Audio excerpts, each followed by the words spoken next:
نحمده ونصلي ونسلم على رسوله الكريم اما بعد فاعوذ بالله السميع العليم من الشيطان الرجيم بسم اللہ الرحمن الرحیم۔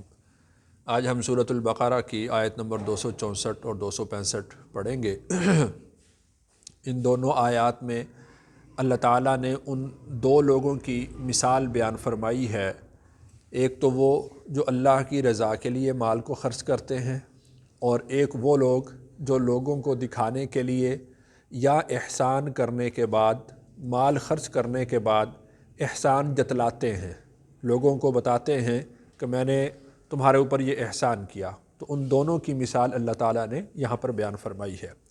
اس سے پہلے یہ بات سمجھ لیں کہ نماز کے درست ہونے کے لیے جس طرح دو شرطیں ضروری ہیں، ایک تو ہے جس کو ہم کہتے ہیں شرط صحت، کہ نماز درست ہونے کی شرط، کپڑوں کا پاک ہونا، جگہ کا پاک ہونا، نماز کا وقت ہونا، قبلہ رخ ہونا، یہ شرط صحت ہے۔ اگر ان میں سے کوئی نہیں ہوگی تو نماز شروع ہی نہیں ہوگی۔ اور دوسرا ہے شرط بقا۔ شرط بقا کا مطلب یہ ہے کہ کپڑے پاک تھے، جگہ پاک تھی، نماز کا وقت تھا، قبلہ رخ تھا، اب نماز شروع کی ہے، اب نماز کے دوران کسی سے گفتگو نہ کرے، کسی سے کلام نہ کرے، نماز کے دوران کھائے پیے نہیں، چلے پھرے نہیں، دائیں بائیں نہ دیکھے، تو یہ نماز کی بقا کی شرط ہے۔ تو اسی طرح صدقات کے لیے بھی دو چیزوں کی شرط ہے۔ پہلی شرط یہ ہے کہ ایمان ہو، مومن ہو جو صدقہ کرنے والا ہے، یہ شرط صحت ہوئی۔ اگر ایمان ہی نہیں ہے تو وہ صدقہ درست ہی نہیں ہوگا۔ اور دوسری شرط جو شرط بقا ہے وہ یہ ہے کہ صدقہ کرنے کے بعد اس کو جتلائے نہیں، صدقہ کرنے کے بعد جس کو صدقہ دیا ہے اس کو تکلیف میں مبتلا نہ کرے، یہ شرط بقا ہوئی۔ تو جس طرح نماز کے لیے شرط صحت اور شرط بقا ہے، اسی طرح صدقہ کے لیے بھی شرط صحت اور شرط بقا ہے۔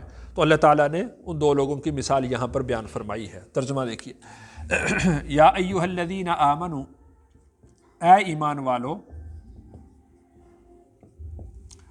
لا تبطلوا، تم باطل نہ کرو، تم ضائع نہ کرو، صدقاتکم، اپنے صدقات، اپنے صدقات کو، بالمن، احسان کے ساتھ، والاذی، اور تکلیف کے ساتھ۔ یعنی اپنے صدقات کو احسان جتلا کر، یا اپنے صدقات کو، جس کو صدقہ دیا ہے اس کو تکلیف پہنچا کر اپنے صدقات ضائع نہ کرو۔ جس طرح کل میں نے ایک مثال عرض کی تھی کہ جب آدمی فصل بوتا ہے تو اس کے لیے یہ ضروری ہوتا ہے کہ پھر آفتوں سے محفوظ رہے، آگ سے محفوظ رہے، اولوں سے، بارش سے محفوظ رہے، تاکہ اس کی فصل اس کے گھر تک آ جائے۔ تو یہ جو احسان جتلانا یا تکلیف دینا ہے، تو یہ وہ آفتیں ہیں کہ جن کی وجہ سے صدقات ضائع ہو جاتے ہیں، صدقات باطل ہو جاتے ہیں۔ کالذی، یہ مثال اللہ نے بیان فرمائی اس شخص کی طرح،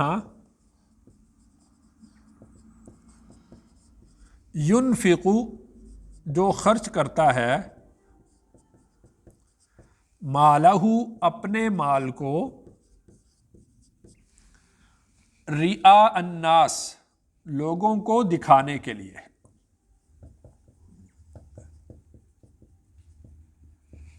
تو اس میں کیا ہوا؟ دکھلاوا۔ رسول اکرم صلی اللہ علیہ وسلم نے ارشاد فرمایا کہ من تصدق یرائی فقد اشرک، کہ جس نے دکھلاوے کے لیے صدقہ کیا تو گویا کہ اس نے شرک کیا۔ تو دکھلاوے کا صدقہ اللہ کے ہاں معتبر نہیں ہے، دکھلاوے کا صدقہ اللہ کے ہاں قبول نہیں ہے۔ تو اسی طریقہ سے احسان اور تکلیف، جس طرح اس شخص کا صدقہ دیا ہوا اللہ کے ہاں قابل قبول نہیں، اسی طرح احسان جتلانے والے کا اور تکلیف دینے والے کا صدقہ بھی اللہ کے ہاں قبول نہیں ہے۔ اسی مثال کو اللہ نے بیان فرمایا۔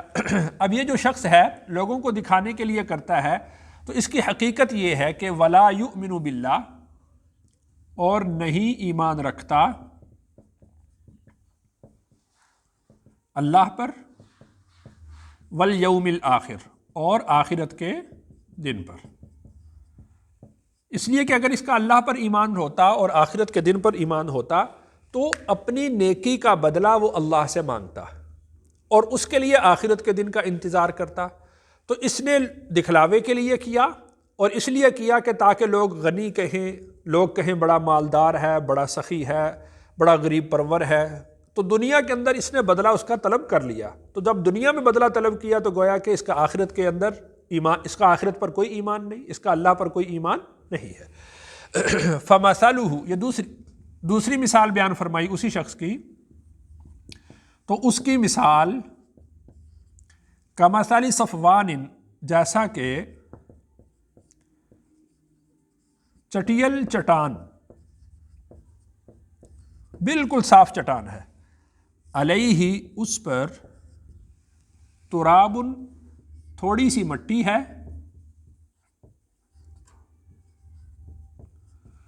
فَأَصَابَهُ وَابِلٌ، تو آئی اس پر زوردار بارش، فَتَرَكَهُ، تو کر دیا اس کو صلدا، چٹیل۔ لا یقدرون، وہ قادر نہیں ہوتے، علی شیء، کسی چیز پر، مما کسبوا، جو انہوں نے کمایا۔ تو اس مثال کو سمجھیں کہ دیکھیں کہ پہاڑوں کے درمیان ایک چٹیل میدان، چٹان پڑی ہوئی ہے، بالکل صاف چٹان ہے، بارش نہ ہونے کی وجہ سے، حالات کی وجہ سے اس پر تھوڑی سی مٹی آ گئی۔ اب کون نادان ہے کہ جو اس تھوڑی سی مٹی پر بیج پھینک کر یہ امید رکھے کہ مجھے یہاں سے فصل حاصل ہوگی؟ تو اس طرح ہی یوں سمجھ لیجئے کہ یہ شخص جو اللہ پر ایمان نہیں رکھتا، آخرت پر ایمان نہیں رکھتا، یا وہ شخص جو صدقہ دے کر احسان جتلاتا ہے، تو اس کی مثال بھی اسی بے وقوف کی طرح ہوئی کہ جس نے چٹیل میدان میں ایک چٹیل چٹان دیکھی، اس کے اوپر تھوڑی سی مٹی ہے اور اس کے اوپر اس نے اپنا بیج ڈال دیا۔ تو اس کو یوں سمجھ لیجئے کہ جس طرح اس نے تھوڑی سی مٹی دیکھی، اسی طرح اس نے تھوڑا سا فائدہ دیکھا۔ تو جس طرح وہاں پر وہ بیج اگر پھینکتا ہے تو اس کا ضائع ہوتا ہے، تو اسی طریقہ سے اگر یہ صدقہ کرتا ہے تو اس کا صدقہ بھی ضائع ہو جاتا ہے۔ لا یقدرون علی شیء مما کسبوا، جو اس نے محنت کی، یعنی یہ اس چٹان تک گیا اور اپنے بیج کو لے کر گیا، اس نے پھینکا، محنت کی، تو جس طرح اس کے بعد لا یقدرون علی شیء مما کسبوا، اس کے ہاتھ کچھ نہیں لگتا، تو اسی طرح اپنے صدقات کے بعد احسان جتلانے والے کے ہاتھ بھی کچھ نہیں لگے گا۔ واللہ، اور اللہ، لا یہدی، ہدایت نہیں دیتے، القوم الکافرین، کافر لوگوں کو، کافر قوم کو، اللہ تعالیٰ ان کو ہدایت عطا نہیں فرماتے۔ یہ تو ان لوگوں کی مثال ہوئی کہ جنہوں نے اپنے صدقہ کو ضائع کیا، ریاکاری کی وجہ سے، احسان کی وجہ سے، لوگوں کو تکلیف دینے کی وجہ سے۔ اب آگے اللہ نے مثال بیان فرمائی ہے ان لوگوں کی جو خالصتاً اللہ کی رضا کے لیے صدقہ دیتے۔ وَمَثَلُ الَّذِينَ، واو کا مطلب اور، مثل، مثال، الَّذِينَ، ان لوگوں کی، ينفقون، جو خرچ کرتے ہیں، اموالہم، اپنے مالوں کو، ابتغاء، تلاش کرتے ہوئے، مرضات اللہ، اللہ کی رضا، وتثبیتاً، اور پختہ کرنے کے لیے، من انفسہم، اپنے آپ کو، کمثل، جیسا کہ مثال، جنت، باغ کی، بربوۃ، اونچی چٹان پر یا اونچی چوٹی پر۔ بربوۃ کا مطلب ہوتا ہے ایسی جگہ جیسے پہاڑ کی چوٹی ہوتی ہے، تو وہاں پر جو اونچی چٹان ہو یا اونچی چوٹی ہو، وہاں پر۔ اصابہا وابل، آئی اس پر زوردار بارش، فآتت تو وہ لائی، وہ باغ لایا، اکولہا اپنا پھل، ضعفین دو گنا، فإن لم یصبھا پھر اگر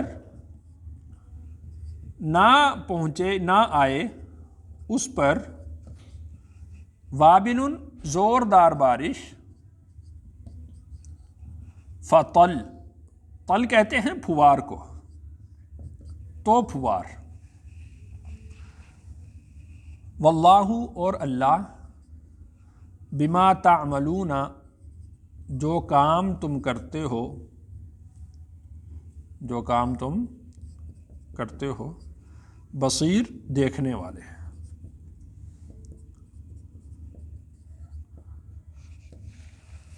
تو یہ مثال بیان فرمائی ان لوگوں کی جو اپنے مال کو محض اللہ کی رضا کے لیے خرچ کرتے ہیں، ابتغاء تلاش کرتے ہوئے، مرضات اللہ اللہ کی رضا۔ تو دیکھیے اس کی مثال اس طرح ہے کہ کمثل جنت بربوۃ، جیسا کہ ایک باغ بلند سطح پر ہو۔ بلند سطح کے باغات وہ مٹی سے اٹے ہوئے نہیں ہوتے اور ان کی خوبصورتی زیادہ ہوتی ہے۔ پھر اب وہ جو بلند جگہ پر پہاڑ ہے یا بلند جگہ پر جو باغ ہے، اس پر جب زوردار بارش برستی ہے تو فآتت اکلہا ضعفین، تو وہ اپنا پھل دگنا لے کر آتا ہے، یعنی مالک کی امید سے زیادہ اس کو اس کا بدلہ مل جاتا ہے۔ اور یہاں تک کہ اگر زوردار بارش نہ برسے، پھوار ہو، شبنم ہو، تو اس کی وجہ سے بھی اس کا پھل ضائع نہیں ہوتا، اس کا بیج ضائع نہیں ہوتا، پھر بھی وہ ایک حصہ تو لے ہی آتا ہے۔ یعنی یہاں پر اس کا اخلاص اور اس کی نیت، اس کو بارش کے ساتھ تشبیہ دی گئی ہے کہ جتنا اخلاص ہوگا تو اس اخلاص کی وجہ سے اس کا اجر اور بدلہ بھی اتنا ہی بڑھ جائے گا۔ لیکن اس میں شرط یہ ہے کہ ابتغاء مرضات اللہ، اللہ کی رضا کو تلاش کرنا، احسان جتلانا مقصود نہیں، تکلیف دینا مقصود نہیں، اور ریاکاری بھی مقصود نہیں ہے۔ اور دوسری بات یہ کہ وَتَثْبِيتًا مِّنْ أَنفُسِهِمْ، اپنے آپ کو پختہ کرنے کے لیے، اپنے دل کو پختہ کرنے کے لیے، جیسا کہ حدیث مبارکہ میں آتا ہے کہ رسول اکرم صلی اللہ علیہ وسلم نے ارشاد فرمایا کہ من صام رمضان ایمانا و احتسابا، جس نے روزہ رکھا ایمان کی حالت میں اور اللہ سے نیکی کی، یعنی جو نیکی کا جو اجر ہے اس اجر کے بدلہ کی امید رکھتے ہوئے کہ میں جو عمل کر رہا ہوں مجھے ضرور اللہ تعالیٰ اس نیکی کا بدلہ عطا فرمائیں گے۔ تو اس قوی امید کے ساتھ جس شخص نے یہ صدقہ دیا ہے تو اس کا جو صدقہ کرنا یہ ضرور باور ہوگا اور اس کے لیے اس کا بدلہ اس کو ضرور دیا جائے گا۔ اللہ تعالیٰ سے دعا ہے اللہ تعالیٰ مجھے اور آپ کو اپنی رضا والے اعمال کرنے کی توفیق عطا فرمائے۔